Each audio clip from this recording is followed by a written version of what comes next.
Nous te rendons grâce parce que tu es un bon Dieu, un Dieu merveilleux, un Dieu puissant. Merci pour les avantages du salut qui nous octroie au Dieu d'Abraham une identité spirituelle connue dans le ciel par le Père, connue sur la terre par les hommes et connue dans les enfers et dans les zones souterraines par les puissances des ténèbres. Je te rends grâce pour cet établissement qui est sans doute la plus grande chose qui puisse nous arriver sur cette terre des vivants. Béni sois-tu pour tes ouvriers, tes serviteurs puissants et forts, capables et aiguisés. Je prie, conformément aux lois de l'Évangile, qu'ils soient bien outillés pour le travail dans le champ. Merci pour la grande moisson qui est déjà conquise, acquise, pour laquelle tu demandes une attitude de notre part qui nous permettra de pouvoir gérer cela. Merci pour les disciples dont le cœur sont bien disposés. Merci parce qu'ils sont capables d'écouter et de ne pas murmurer dans les cœurs. Je te loue pour les disciples qui voient le chemin de la perfection de leur service être ouvert. Merci pour ceux qui sont les derniers aujourd'hui, qui deviendront les premiers demain. Je te rends grâce parce que nous avons tous une place en toi. Au nom de Jésus, nous avons ainsi prié et reçu. Amen. Acclame Dieu, s'il te plaît.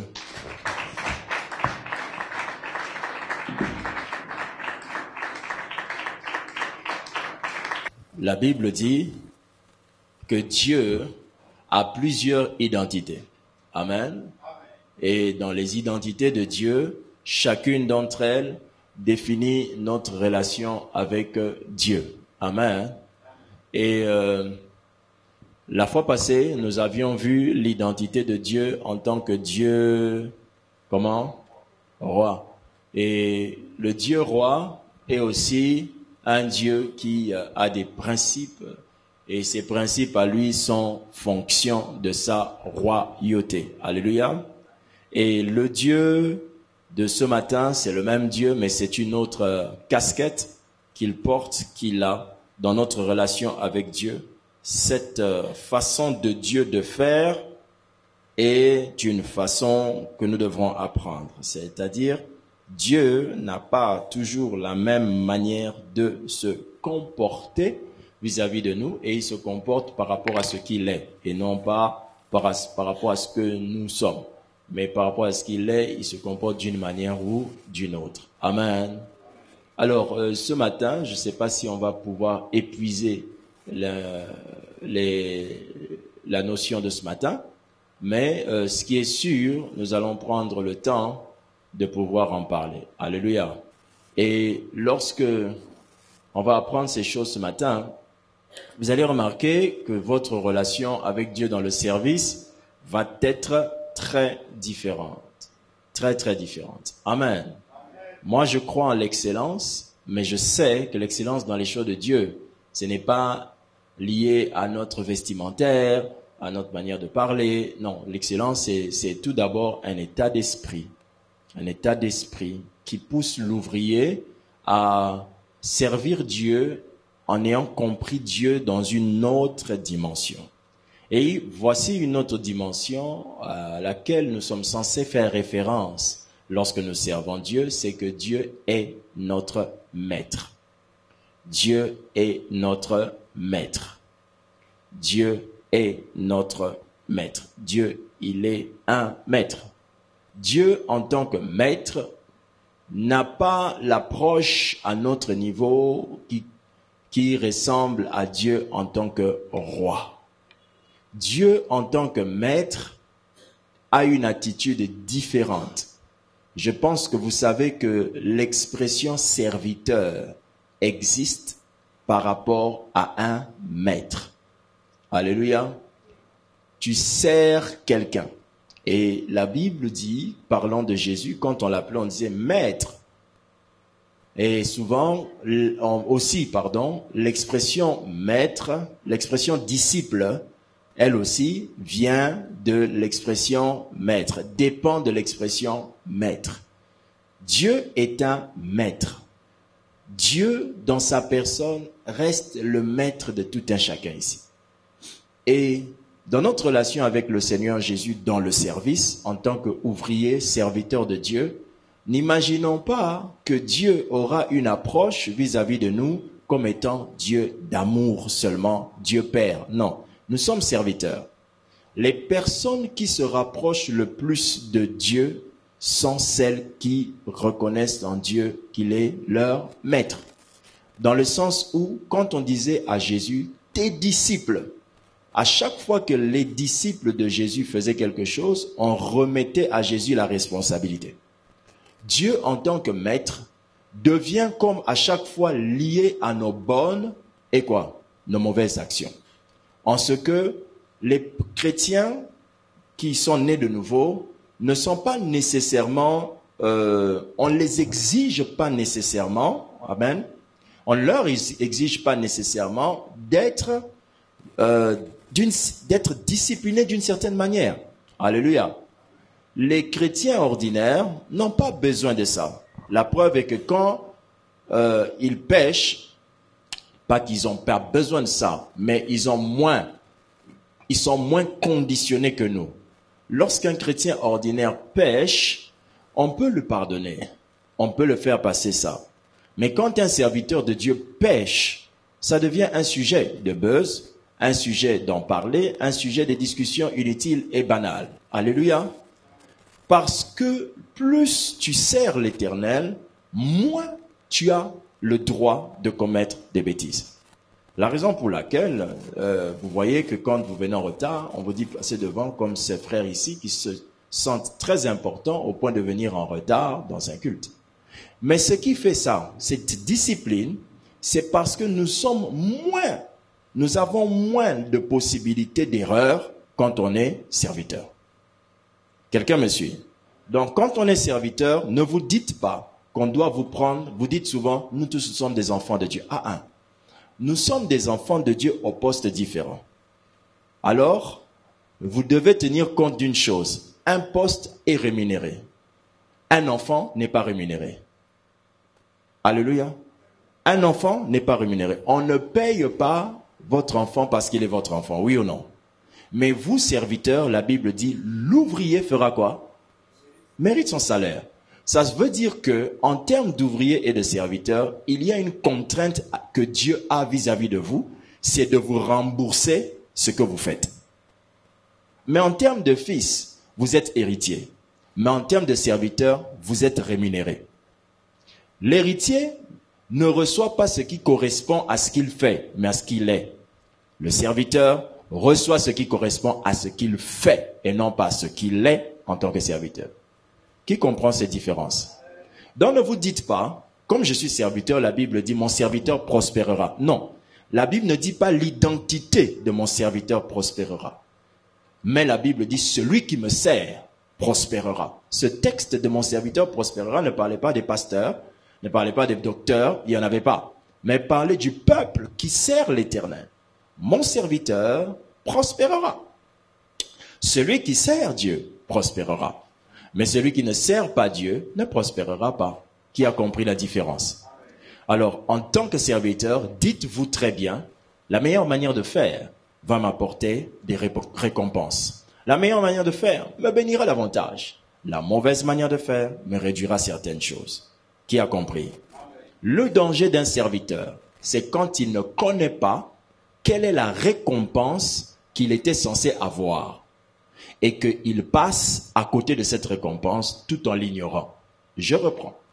Le danger dans la vie d'un serviteur, c'est quand il ne sait pas quelle est la récompense qu'il devrait avoir et qu'il passe devant cette récompense en l'ignorant.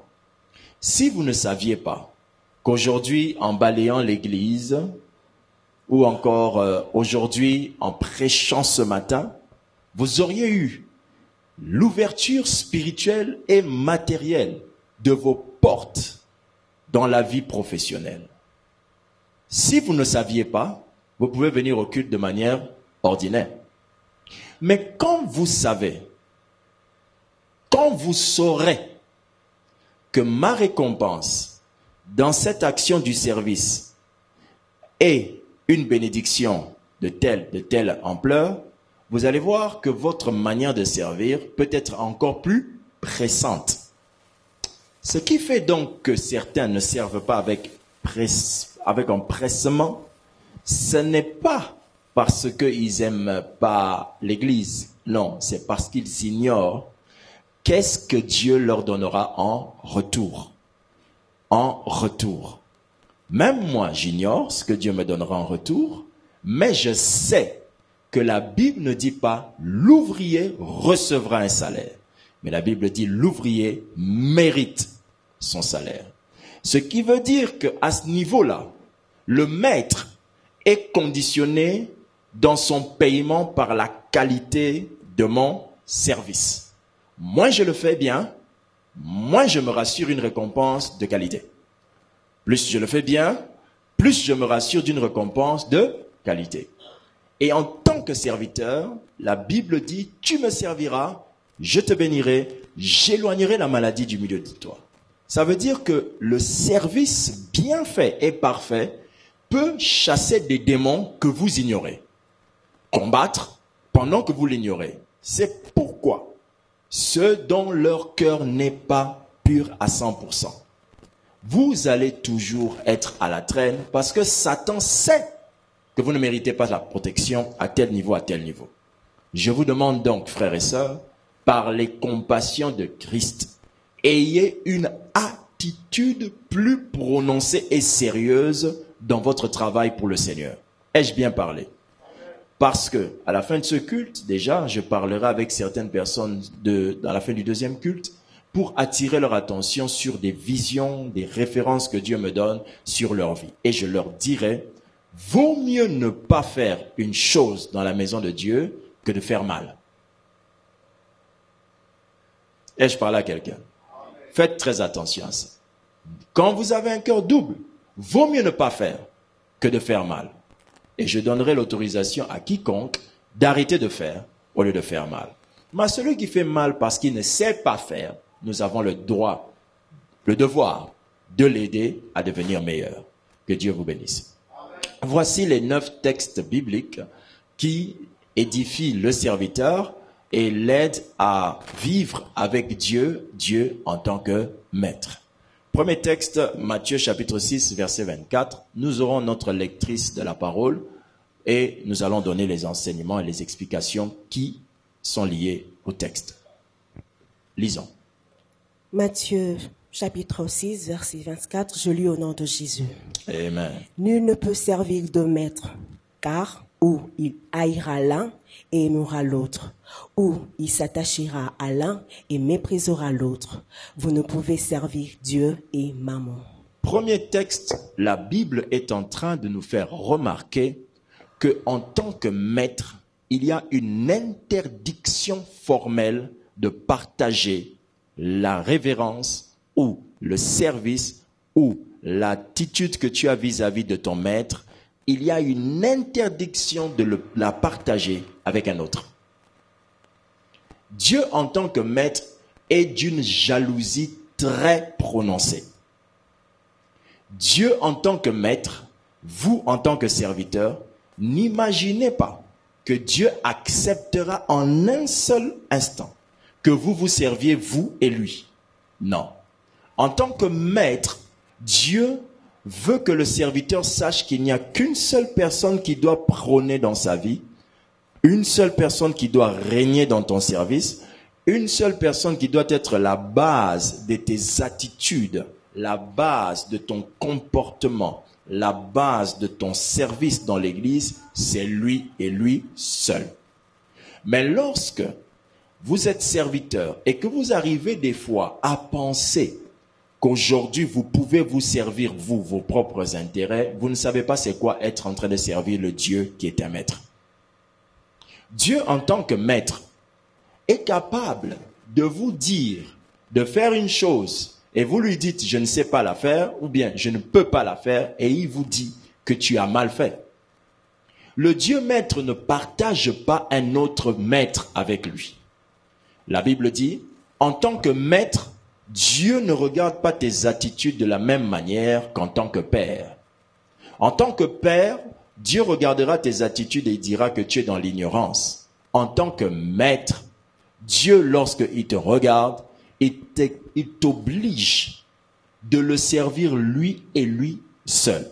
Aucun ouvrier ne doit mélanger dans sa marche avec Dieu dans le service l'attachement à autre chose qu'à Dieu lui-même.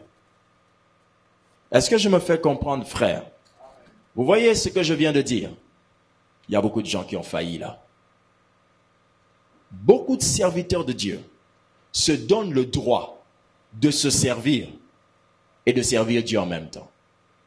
C'est une chose très grave, car Dieu, en tant que maître, dit ceci: mon appréciation de ton action quand moi, Dieu, je te regarde en tant que le maître, fait que je ne considère que deux sentiments, l'amour ou la haine.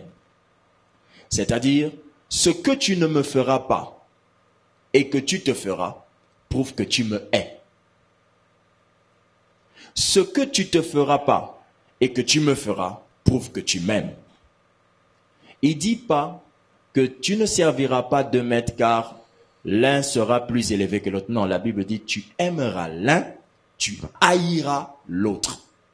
Donc Dieu regardera ton attitude comme étant une haine lorsque tu n'écouteras pas ce qu'il dit, et il regardera ton attitude comme étant de l'amour lorsque tu feras ce qu'il te dit. Quelqu'un comprend cela? C'est un message de maturité, à ne pas écouter quand vous savez que vous êtes petit dans la foi, enfant dans la foi. Ça, c'est pour les serviteurs et les ouvriers. Tout bon ouvrier doit savoir que son statut de fils de Dieu ne prend pas acte dans toutes les choses qu'il fait. Il doit savoir qu'à chaque statut, chaque engagement, à chaque statut, chaque responsabilité. Et en tant que serviteur de Dieu, un serviteur de Dieu sait faire la différence avec ces choses et ne traite pas et ne sert pas Dieu comme s'il servait à chaque fois son Père, mais il sert son Maître. Deuxième texte, nous lisons le livre de Matthieu chapitre 8, versets 18 à 22. Matthieu 8, versets 18 à 22. Jésus, voyant une grande foule autour de lui, donna l'ordre de passer à l'autre bord. Un scribe s'approcha et lui dit, « Maître, je te suivrai partout où tu iras. » Jésus lui répondit, « Le renard ont de tanières et les oiseaux du ciel ont de nids, mais le Fils de l'homme n'a pas où reposer sa tête. » Un autre, d'entre les disciples, lui dit, « Seigneur, permets-moi d'aller d'abord ensevelir mon Père. » Mais Jésus lui répondit, « Suis-moi et laisse le mort ensevelir leurs morts. » Parole du Seigneur. Alléluia. Vous allez observer dans ce texte que nous venons de lire combien Dieu, en tant que maître, c'est-à-dire Jésus en tant que maître, a eu une manière d'analyser la situation qui est fort déplaisante. Parce que Dieu, en tant que maître, a eu une manière de réfléchir et de prendre les choses qui fait que si vous ne le regardez pas et vous ne comprenez pas qu'il est maître, croyez-moi, vous allez vous dire pourquoi Dieu fait des choses comme ça dans ma vie. Frères et sœurs dans le Seigneur. Il y a une chose qui est au moins claire. La Bible dit, sans miséricorde, que mon peuple périt faute de connaissance. Sans miséricorde, il périt faute de connaissance. Dieu ne tiendra pas compte d'une chose, il tiendra compte de ta connaissance. Et il dit, Jésus a malgré tout vu une grande foule venir. Il a vu la foule, le scribe arrive, il lui dit, je te suivrai partout où tu iras. Jésus lui dit, écoute, je vais te faire déjà comprendre que moi, en tant que maître, je ne suis pas obligé de te donner une maison. Moi, en tant que maître, tu ne m'exiges pas un confort pour me servir. C'est pourquoi Jésus lui dit, je n'ai ni maison, ni les renards ont des tanières, les oiseaux du ciel ont des nids, mais le Fils de l'homme n'a pas reposé sa tête. Moi, en tant que maître, tu veux vivre avec moi? Très bien. Mais en tant que maître, si tu veux me servir, moi, le Dieu maître, tiens compte que tu ne dois pas conditionner ton service avec moi ou ton service ou le fait que tu me sers par un conditionnement de ta vie. C'est pourquoi Jésus lui dit, regarde déjà, je n'ai pas un conditionnement de vie. Je n'ai pas une maison. Non, je n'ai pas un lieu où reposer ma tête. Alors si tu veux me servir, ne m'exige pas un conditionnement. Un bon serviteur de Dieu n'exige pas à Dieu d'être dans une bonne posture financière, dans une bonne posture matérielle, dans une bonne posture dans la maison ou autre. Non. Un bon serviteur de Dieu sert Dieu parce qu'il doit le servir, parce que c'est son maître. Si tu commences à exiger à Dieu un conditionnement, tu ne comprends pas que le Dieu que tu sers est qui? Et qui? Et qui? Je n'entends pas. Et qui? Un maître. Ai-je parlé à quelqu'un? Alléluia. Ai-je parlé à quelqu'un? Dieu maître, on ne l'exige pas un conditionnement. Vous me suivez, frère? L'Éternel te bénira, dis Amen. J'entends quelqu'un dire Amen. Je ne vous vois même pas quand vous me dites Amen. Le dites Amen, je ne vous vois pas. Je peux voir ta main dire Amen. Voilà. Ah, Dieu te bénira, dis Amen. L'Éternel est avec toi, dis Amen. Tes affaires iront de l'avant, dis Amen. Ça, c'est les âmes. Nous, on n'a pas l'obligation de dire à Dieu de nous bénir pour le servir. Ça fait mal à la tête. Ça s'appelle la maturité. Ça s'appelle la maturité. La Bible dit, jusqu'à quand vous serez des enfants? Mangez la nourriture solide. Ça s'appelle la maturité. Je prie Dieu depuis 10 ans. Je sers Dieu depuis combien d'années? Dans les 10 ans. Vous me suivez? Ça s'appelle la maturité spirituelle. Quels que soient vos 25, 35, 12, 24, 3 ans de vie chrétienne, servir Dieu, ça fait partie de la maturité. Ai-je parlé à quelqu'un? Les gens qui écoutaient ça n'avaient fait que 3 ans avec Jésus. Mais on leur parlait de ça. Il y en a ici qui n'ont jamais su que Dieu se comporte comme ça, mais ils ont fait 5 ans. 10 ans même avec Dieu. Il était il n'avait pas de manière de parler pour plaire aux gens en tant que maître. Tu veux me suivre? Il n'y a pas de souci. Mais sache, tu ne m'obliges pas à un conditionnement. Parce que moi, je ne tiens pas compte du conditionnement. Alléluia. Qui me suit? Moi, je n'ai pas un autre endroit d'aller. Un autre d'entre les disciples lui dit, Seigneur, permets-moi d'aller d'abord ensevelir mon père. Jésus lui répondit, suis-moi et laisse les morts ensevelir leurs morts. Alors vous imaginez, Pasteur Joe, que Jésus ne tienne pas compte que votre femme vient d'accoucher en tant que maître. En tant que maître, il te dit, je veux que tu ailles maintenant prêcher au marché pour sauver une âme. Tu lui dis, ma femme vient d'accoucher, il te dira, laisse ta femme, car moi, je sais, c'est moi qui d'abord, l'ai formé, cet enfant, c'est moi qui ai permis qu'il vienne au monde. Donc, sache une chose, tu veux me servir en tant que ton maître, ne me conditionne pas ce que tu dois d'abord faire avant de faire ce que je te dis de faire. Est-ce que je parle à quelqu'un là-bas? Alléluia. Vous me suivez, frères et sœurs? Ne me conditionne pas avant de faire ce que je te demande de faire. Dieu en tant que maître, ne dites pas, Nazaki na bilamba rosukola. Ozama elete. Ozama elete. Oyebi nzambete. Na bolingo na nzambe tikanga na yebisa ope na boso mutu na yebisa ote. Oyebi nzambete. Osalelaka mutu moko boye, mais nzambete. Soki kaka o wana babengaka nzambe. Jamais tu peux conditionner ton service à une action qui te revient de plein droit. Entre enterrer quelqu'un et aller au restaurant et laver les habits, qu'est-ce qui est plus important? Enterrer. Mais la chose la plus importante n'a même pas paru aux yeux de Dieu en tant que maître être importante face au service qu'il disait qu'il devait faire. Qui suit ce que je suis en train de dire? Dis à ton voisin maturité. Dis-lui grandis. Dis-lui grandis, s'il te plaît. Trouve quelqu'un à le dire, parce que j'ai l'impression que tu parles à toi-même. Alléluia. Amen. La qualité de service dans le Congo, la qualité de service dans l'église du Christ baisse parce que les gens ignorent qui ils servent. Troisième texte, nous lisons la Bible dans le livre de Matthieu, chapitre 10, au verset 24. Matthieu 10, 24. Les disciples ne pas plus que le maître, ni le serviteur plus que son Seigneur. Le disciple n'est pas plus que le maître, ni le serviteur plus que son Seigneur. Dieu, en tant que maître, précise une chose très importante. Il dit que le disciple n'est pas plus que son maître. Ce verset ne veut pas dire ce que l'on dit le plus en le lisant.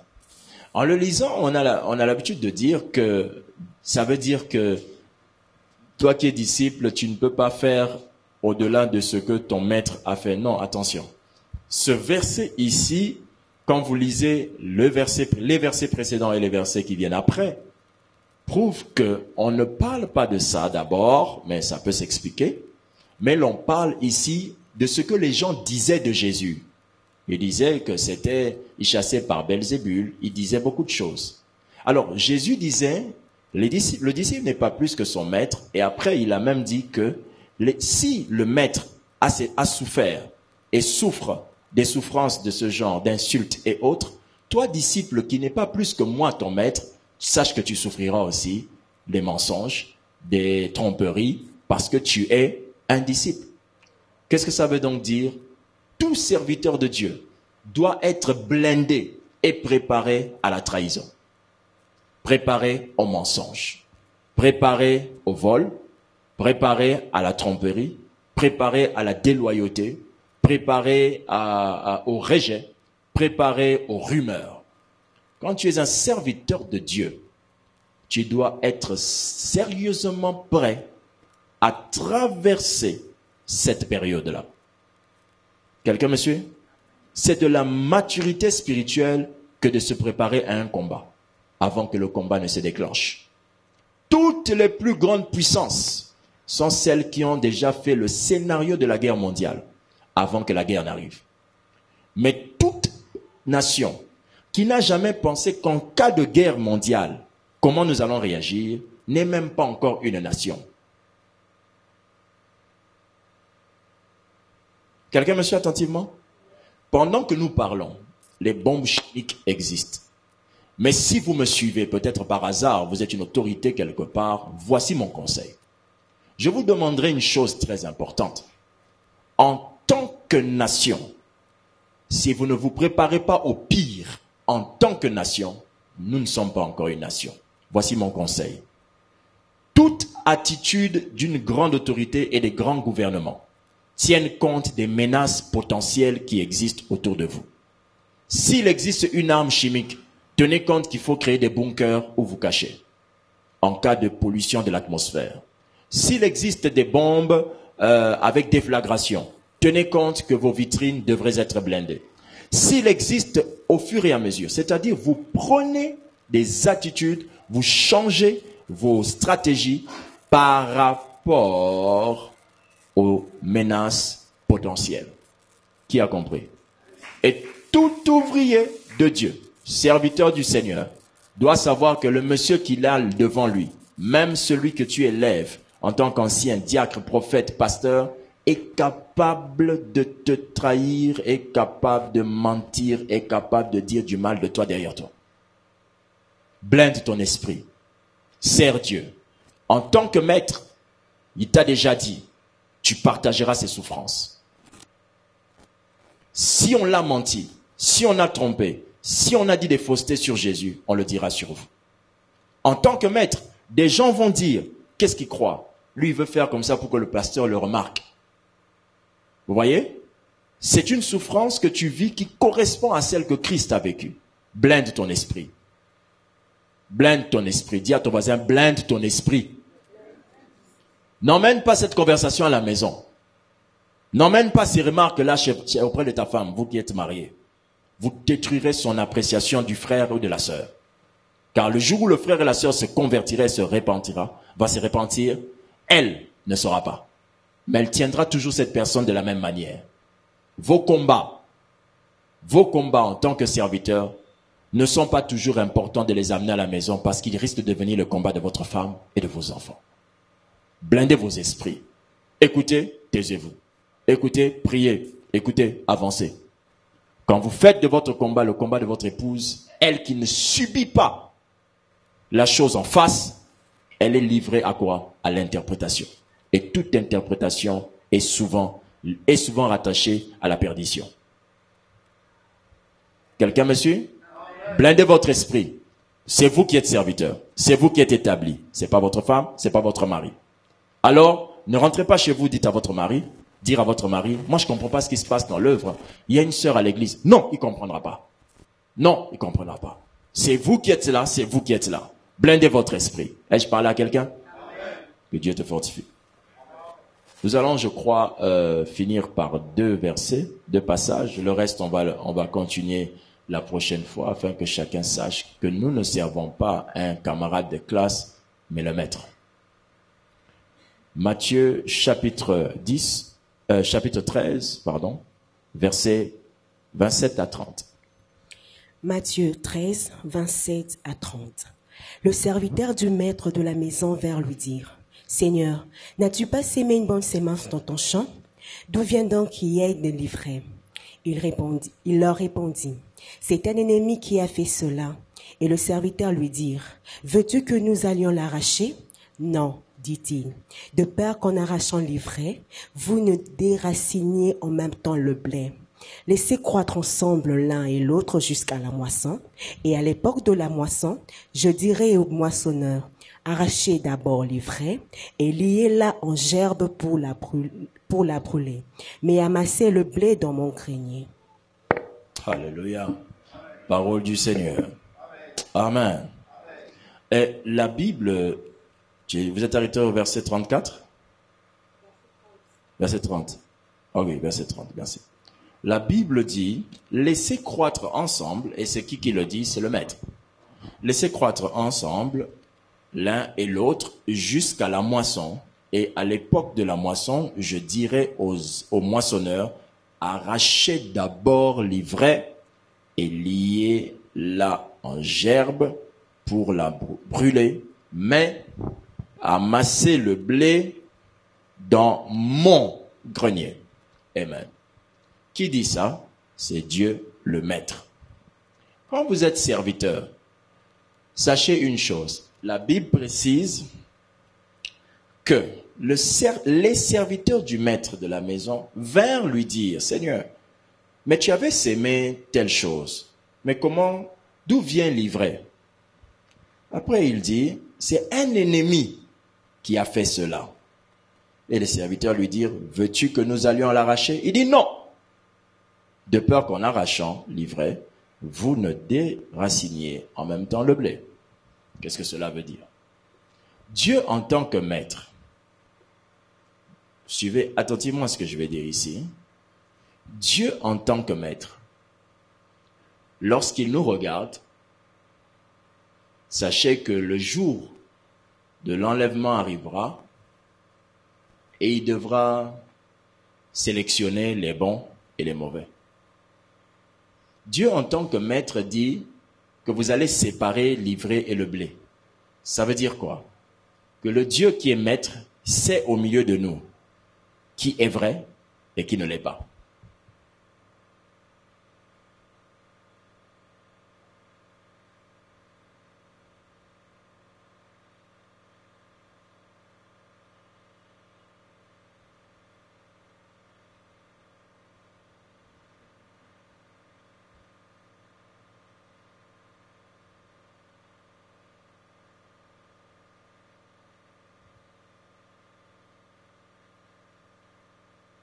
C'est une triste vérité, mais c'en est une.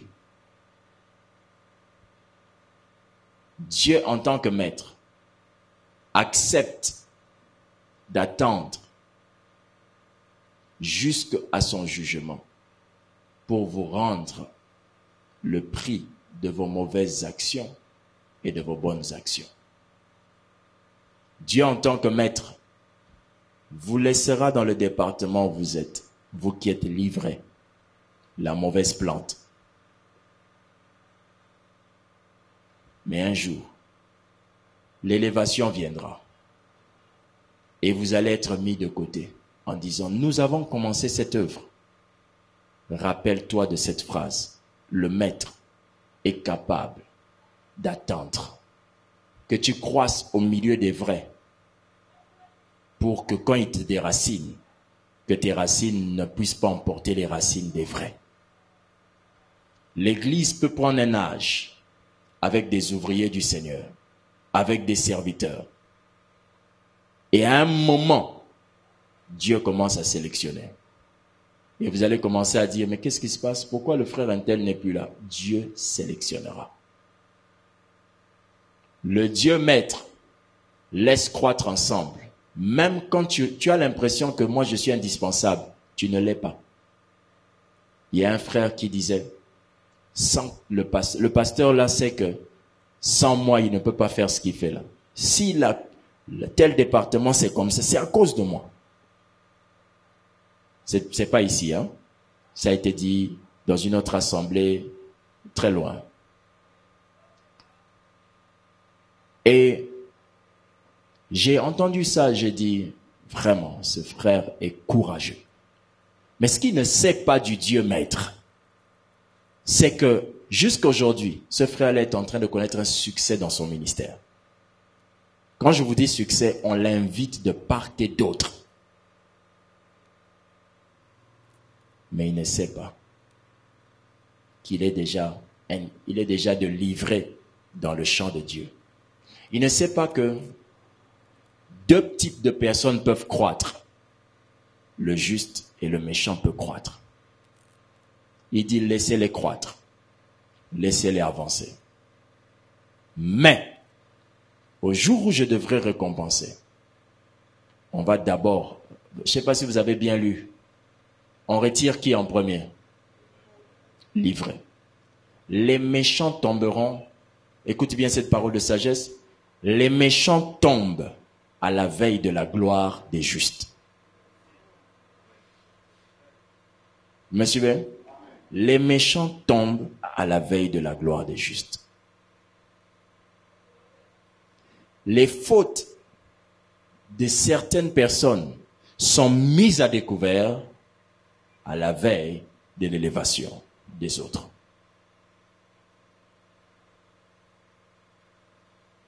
La nudité des uns est dévoilée à la veille de la gloire des autres. Ta faute est mise à découvert à la veille de la gloire des autres. Laissez-les croître. Pendant qu'ils sont là, laissez-les croître. Oui, laissez-les. Nous tous, nous chantons, laissez-les. Nous tous, nous balayons à l'église, laissez-les. Nous tous, nous sommes au département, laissez-les. Mais le temps viendra où quand je viendrai avec ma récompense, je demanderai d'abord qu'on arrache les premiers.